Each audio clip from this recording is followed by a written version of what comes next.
कल्पना कीजिए, एक पहाड़ी पर चढ़ते हुए हर कदम पर आपका दिल धड़कता है। सामने नजर आता है एक भव्य मंदिर, जहां हर ईंट, हर गुंबद और हर मूर्ति अपने आप में रहस्य समेटे हुए है। यह है तिरुमाला का श्री वेंकटेश्वर मंदिर, दुनिया का वह पवित्र स्थल जहां भगवान विष्णु स्वयं विराजमान है। सदियों पहले 17वीं शताब्दी में जब दक्षिण भारत में मुगलों का प्रभाव बढ़ रहा था, तो 1665 में गोलकुंडा के सुल्तान अब्दुल्ला कुतुब शाह ने तिरुपति मंदिर पर आक्रमण करने का आदेश दिया। स्थानीय भक्त और पुजारी डर के बावजूद एकजुट हुए।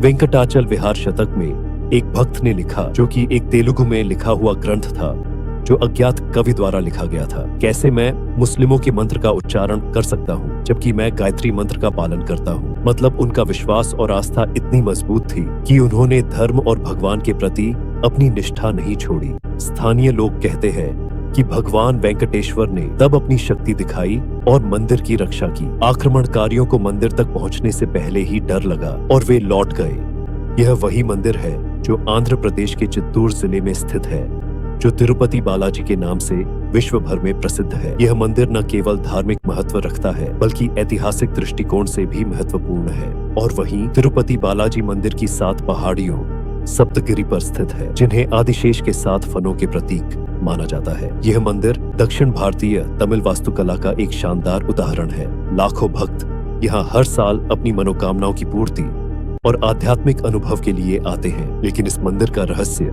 सिर्फ उसकी भव्यता में नहीं, बल्कि उसके इतिहास और अद्भुत चमत्कारों में छुपा है। क्या आप जानते हैं कि भगवान वेंकटेश्वर की मूर्ति स्वयंभू यानी आत्म प्रकट है? मंदिर का निर्माण राजा थोंडमन ने शुरू किया था और बाद में चोल, पांड्य और विजयनगर शासकों ने इसमें सुधार किए, जिसकी शुरुआत 300 ईस्वी के आसपास मानी जाती है। लेकिन इसकी आध्यात्मिक शक्ति और रहस्य हजारों सालों से लोगों को आकर्षित कर रहे हैं। वेंकटेश्वर भगवान की मूर्ति का तापमान लगभग 43.3 डिग्री सेल्सियस रहता है, जबकि आसपास का वातावरण ठंडा होता है।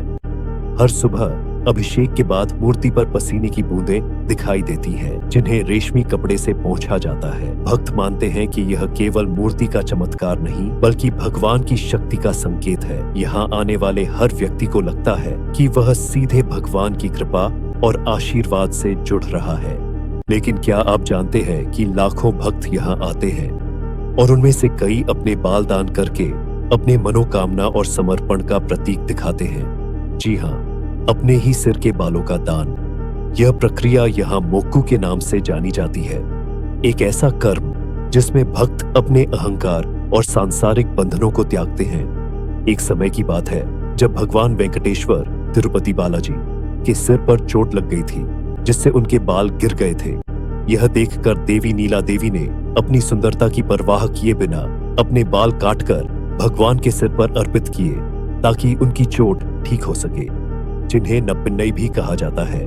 वह श्रीदेवी और भूदेवी के साथ भगवान विष्णु की पत्नियों में से एक है। भगवान वेंकटेश्वर ने इस बलिदान को देखा और आशीर्वाद दिया कि जो भी भक्त अपने बालों का दान करेंगे, उनकी इच्छाएं पूरी होंगी। तब से यह परंपरा शुरू हुई, जिसे आज हम मोक्कू के नाम से जानते हैं। तिरुमाला बालाजी मंदिर केवल भव्यता का प्रतीक नहीं, बल्कि आस्था, भक्ति और चमत्कारों का स्थल है।